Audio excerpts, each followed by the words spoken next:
வணக்கம்மா, எல்லாரும் நல்லா இருக்கீங்களா? வெல்கம் டு தமிழ்மா சமையல்.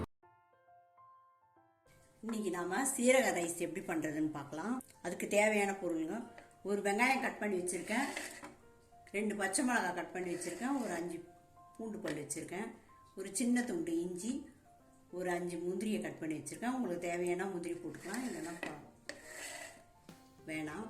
கொஞ்சம் கொத்தமல்லி வச்சுருக்கேன், ஒரு டேபிள் ஸ்பூன் சீரகம் வச்சுருக்கேன். இந்த டம்ளரில் 1 டம்ளர் பாஸ்மதி அரிசி எடுத்து கழுவி வச்சுருக்கேன். 1/2 மணி நேரம் ஊற வச்சுருக்கேன். கழுவி 350 கிராம் இருக்கும் அந்த அரிசி. ஸ்டவ் ஆன் பண்ணி குக்கர் வச்சாச்சு. குக்கர் காஞ்சிச்சு. 3 டேபிள் ஸ்பூன் எண்ணெய் ஊற்றிக்கலாம். 1 ஸ்பூன் நெய் போட்டுக்கலாம். எண்ணெய் காஞ்சிச்சு, சீரகத்தை போட்டுக்கலாம். எடுத்து வச்சுருக்க இந்த இஞ்சி பூண்டை லைட்டாக இடிச்சிடலாம்.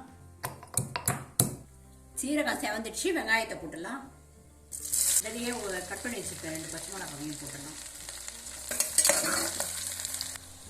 இடித்து வச்சுருக்க இந்த இஞ்சி பூண்டை போட்டுடலாம். இதுலேயே இந்த கட் பண்ணி வச்சுருக்க முந்திரியை போட்டுடலாம். வெங்காயம்லாம் வதங்கிடுச்சு. அரிசியை தண்ணி ஊற்றி இதில் போட்டுடலாம். 1/2 மணி நேரம் ஊறணும் அரிசி. அரிசி கொஞ்சம் வதங்கின பிறகு தண்ணி ஊற்றிக்கலாம். இந்த சாதம் செய்யறதுக்கு ஈஸியாக இருக்கும். இந்த பொருள்களும் ரொம்ப தேவையில்லை இதுக்கு. ஒரு வெங்காயம், 2 பச்சை மிளகாய், சின்ன துண்டு இஞ்சி, ஒரு 4 பல் பூண்டு இருந்தால் போடணும். சீரகம் 1 ஸ்பூன். இது கொஞ்சம் ஈஸியாக செஞ்சிடலாம். சிம்பிளாக ஈஸியாக சீக்கிரமாக செஞ்சிடலாம். இந்த சாப்பிட்டா பசங்களாம் நல்லா விரும்பி சாப்பிடுவாங்க. நல்லா டேஸ்ட்டாக இருக்கும். நீங்கள் இதே மாதிரி செஞ்சு பாருங்க. அரிசி வதங்கிடுச்சு. 2 டேபிள் ஸ்பூன் உப்பு போட்டுக்கலாம். டம்ளர்லாம் 1 டம்ளர் அரிசி, இதுக்கு 3 டம்ளர் தண்ணி ஊற்றிக்கலாம்.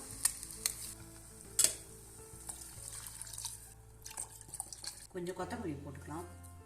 சாதத்தோட மட்டன் மசாலா, சிக்கன் மசாலா, பன்னீர் பட்டர் மசாலா இதோடலாம் சேர்த்து இந்த சாதத்தோடு சேர்த்து சாப்பிட்டா ரொம்ப நல்லா டேஸ்ட்டாக இருக்கும்.